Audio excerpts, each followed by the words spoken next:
গুড়িয়ে দেয়া হচ্ছে মুসলিমদের বাড়িঘর। যেখানে কয়েকদিন আগেও ছিল কোলাহল, সেখানে এখন ধ্বংসস্তূপ। তাহলে এখানকার মানুষের ভাগ্যে কি ঘটেছে?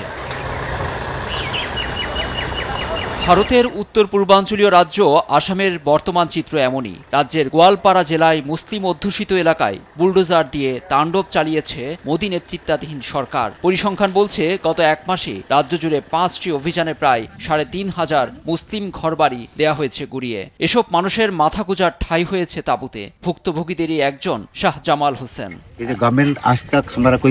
আমাদের ঘরবাড়ি ভেঙে ফেলেছে, এরপর থেকে এই তাঁবুতে আছি। সরকারের পক্ষ থেকে কেউ আমাদের সঙ্গে যোগাযোগ করেনি। আমাদের কাছে পর্যাপ্ত খাবার নেই, সরকার থেকেও কোনো সাহায্য পাইনি।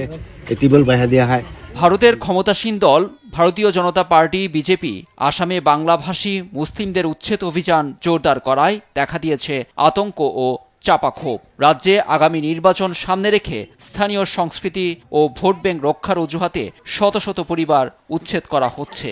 তবে বিজেপির দাবি, বাংলাদেশ থেকে ঢোকা অনুপ্রবেশকারীদের বিরুদ্ধে এ অভিযান। যদিও ভুক্তভোগীরা বলছেন প্রজন্মের পর প্রজন্ম ধরে আসামেই বসবাস করছেন তারা। মোদী সরকার বলছে আমরা বাংলাদেশি, এসব অভিযোগের ভিত্তি নেই। বাংলাদেশে কেউ যদি অবৈধভাবে ঢুকে থাকে, আমরাও চাই সরকার তাদের বিতাড়িত করুক। বাংলাদেশি